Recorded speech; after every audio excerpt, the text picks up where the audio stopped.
Assalamualaikum warahmatullahi wabarakatuh. Halo semuanya, apa kabar? Semoga dalam keadaan sehat walafiat.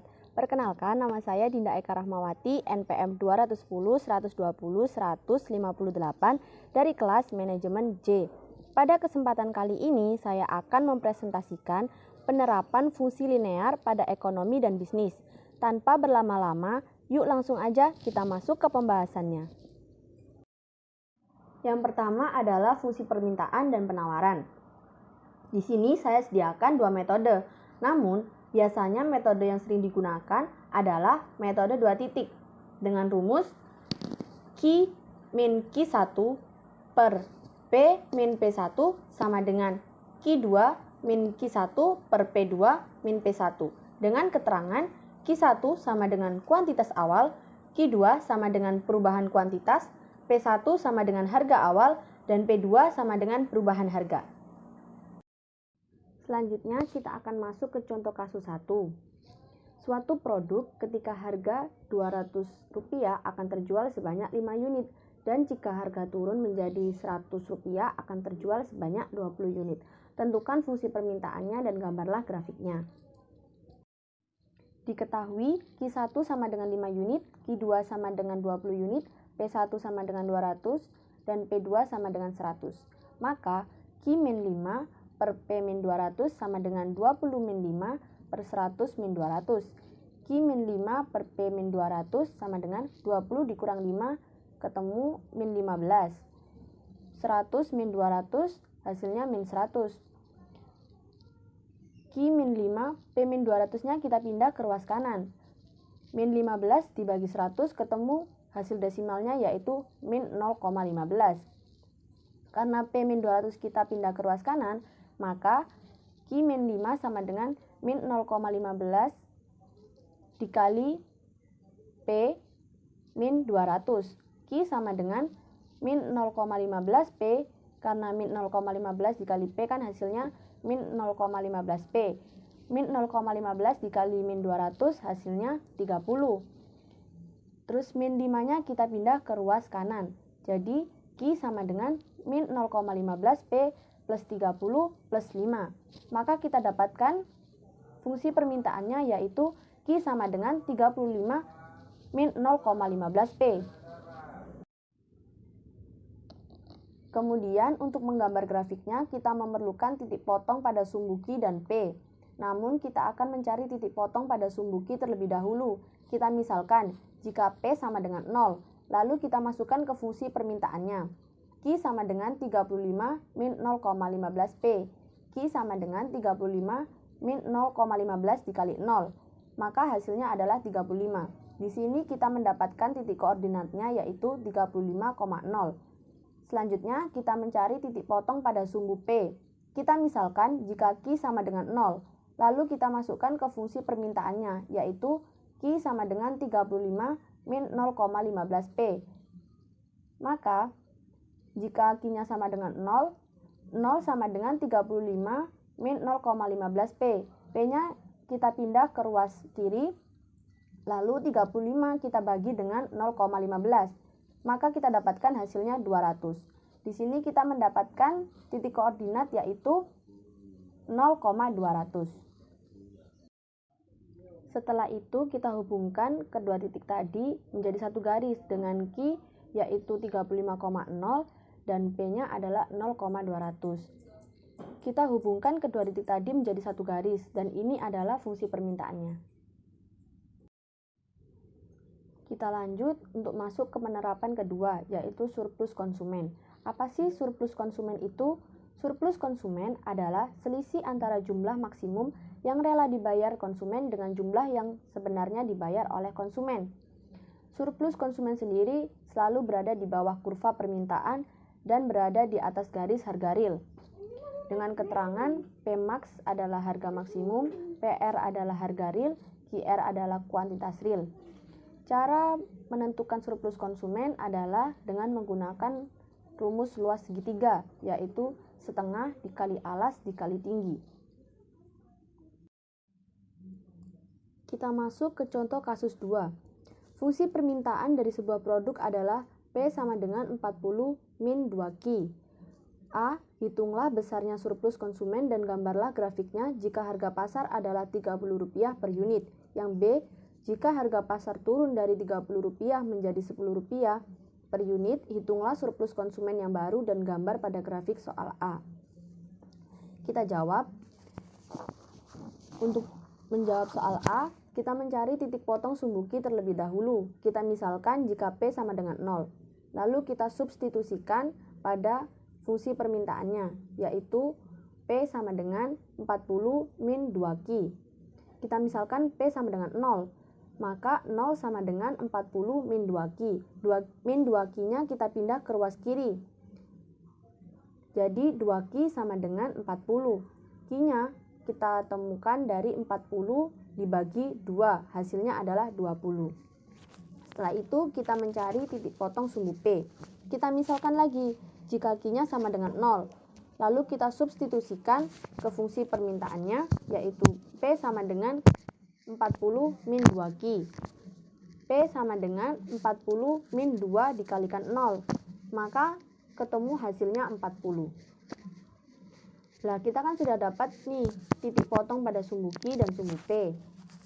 Selanjutnya kita mencari harga jika harga pasarnya adalah Rp30 per unit.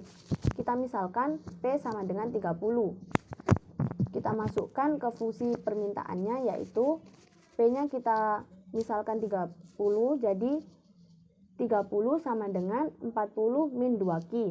Min 2Q-nya kita pindah ke ruas kiri. Jadi Q sama dengan 40, kita kurang dengan 30-nya kita pindah ke ruas kanan. Jadi 40 minus 30 dibagi 2. Lalu kita dapatkan hasil Q-nya yaitu 5. Setelah itu kita gambar ke grafiknya. Kira-kira gambar grafiknya seperti ini. Setelah itu kita mencari surplus konsumen dengan rumus CS sama dengan setengah dikalikan alas dikalikan tinggi. CS sama dengan 5 dikali 40 dikurangi 30 dibagi 2. Kita dapatkan hasil surplus konsumennya adalah 25. Untuk menjawab soal yang B, kita misalkan jika P adalah 10, maka kita substitusikan ke dalam persamaannya, yaitu P sama dengan 40 min 2Q. P kita ganti 10 ya. Jadi 10 sama dengan 40 min 2Q. Min 2Q-nya kita pindah ke ruas kiri. Jadi Q sama dengan 40, 10-nya kita pindah ke ruas kanan, jadi 40 min 10 kita bagi dengan 2. Hasilnya adalah 15. Di sini kita langsung menggambarkan di grafiknya ya, karena kita sudah menemukan P-nya yaitu 10, Q-nya adalah 15. Setelah itu kita mencari surplus konsumen baru dengan rumus CS sama dengan setengah dikalikan alas dikalikan tinggi. Kita tahu kan, alasnya yaitu 15, tingginya 40 dikurangi 10, kita bagi dengan 2. Maka kita dapatkan hasil surplus konsumen baru adalah 225. Selanjutnya kita masuk ke penerapan ketiga, yaitu surplus produsen. Apa sih surplus produsen itu? Surplus produsen adalah selisih antara jumlah sebenarnya yang diterima oleh produsen dengan harga terendah yang rela diterima oleh produsen. Surplus produsen berada di atas kurva penawaran dan berada di bawah garis harga real. Dengan keterangan P min sama dengan harga minimum, PR sama dengan harga real, dan QR sama dengan kuantitas real. Kita bisa mencari surplus produsen dengan rumus PS sama dengan luas segitiga, yaitu PS sama dengan setengah dikalikan alas dikalikan tinggi. Kita lanjut masuk ke contoh kasus 3. Fungsi penawaran dari sebuah produk adalah P sama dengan 15 plus 5Q. Yang A, hitunglah besarnya surplus produsen dan gambarlah grafiknya jika harga pasar adalah Rp30 per unit. Yang B, jika harga pasar naik dari Rp30 menjadi Rp45 per unit, hitunglah surplus produsen yang baru dan gambarlah pada grafik soal A. Baik, saya akan menjawab soal A terlebih dahulu. Pertama, kita tentukan titik potong pada sumbu P. Kita misalkan jika Q sama dengan 0. Kita masukkan ke fungsi penawarannya, yaitu P sama dengan 15 plus 5Q. Maka P sama dengan 15 plus 5 dikalikan 0 sama dengan 15. Lalu kita cari jika harga pasarnya adalah Rp30 per unit. P-nya kita misalkan adalah 30. Kita substitusikan ke fungsi penawarannya yaitu P sama dengan 15 plus 5Q. P-nya kita ganti 30 sama dengan 15 plus 5Q. 5Q-nya kita pindah ke ruas kiri. Jadi min 15, 30-nya kita pindah ke ruas kanan, min 30 kita bagi dengan 5, hasilnya adalah 3. Lalu kita gambarkan di grafiknya dengan Q sama dengan 0,30. Setelah itu kita mencari surplus produsen. Kita bisa mendapatkan surplus produsen dengan menggunakan rumus ruas segitiga, yaitu PS sama dengan setengah dikali alas dikali tinggi. Kita cari PS-nya sama dengan alasnya kita ketahui alasnya ada 3 ya. Terus tingginya 30 dikurang 15 kita bagi dengan 2. Maka surplus produsennya ketemu 22,5. Untuk menjawab soal yang B, kita misalkan jika P-nya adalah 45. Maka kita substitusikan pada fungsi penawarannya yaitu P sama dengan 15 plus 5Q. P-nya kita ganti 45 sama dengan 15 plus 5Q. 5Q-nya kita pindah ke ruas kiri. Q-nya sama dengan min 15 min 45 dibagi 5. Ketemu Q-nya adalah 6. Kita gambarkan pada grafiknya. Q-nya 6 dan P-nya 45. Lalu untuk mencari surplus konsumen bisa kita dapatkan dari rumus CS sama dengan setengah dikalikan alas dikalikan tinggi. Maka CS sama dengan alasnya kita ketahui alasnya 6. Untuk tingginya 45 dikurangi 15 kita bagi 2. Maka ketemu surplus konsumennya adalah 90. Kita lanjut ke penerapan yang keempat yaitu fungsi biaya. Biaya total atau total cost dalam operasional perusahaan meliputi biaya tetap, fixed cost, dan biaya variabel atau variable cost. FC sama dengan K, VC sama dengan V dikali Q, dan TC sama dengan FC ditambah VC. Dengan keterangan, fixed cost adalah biaya tetap, variable cost adalah biaya variabel, total cost adalah biaya total, K adalah konstanta, V adalah biaya variabel per unit, dan Q adalah kuantitas. Selanjutnya kita masuk ke contoh kasus 4. Biaya tetap yang dikeluarkan oleh perusahaan sebesar Rp10.000, sedangkan biaya variabelnya memiliki persamaan variable cost sama dengan 250Q. Carilah persamaan biaya totalnya dan berapa biaya total yang dikeluarkan jika perusahaan tersebut memproduksi 500 unit. Lalu gambarkan kurva biaya totalnya. Diketahui fixed cost sama dengan 10.000 dan variable cost-nya adalah 250Q. Maka kita jawab total cost-nya menggunakan rumus total cost sama dengan fixed cost ditambah variable cost sama dengan 10.000 ditambah 250Q. Jika produksinya 500 unit, maka kita substitusikan variable cost-nya yaitu 250Q. Berarti variable cost-nya sama dengan 250 dikalikan 500. Maka hasilnya adalah 125.000. Untuk mencari total cost-nya adalah fixed cost ditambah variable cost. Maka total cost-nya adalah 10.000 ditambah 125.000.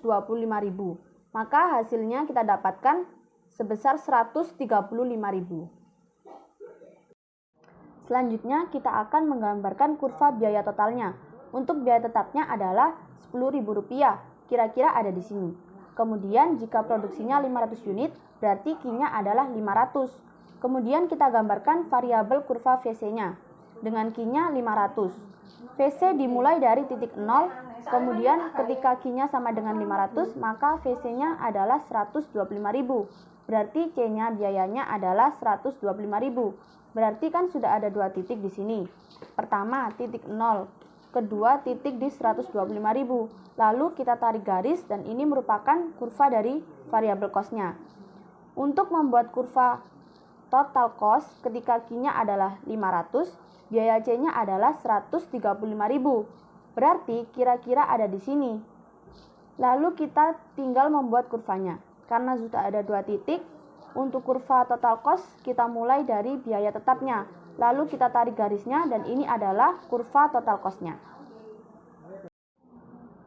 Selanjutnya kita ke penerapan fungsi yang terakhir, yaitu fungsi penerimaan.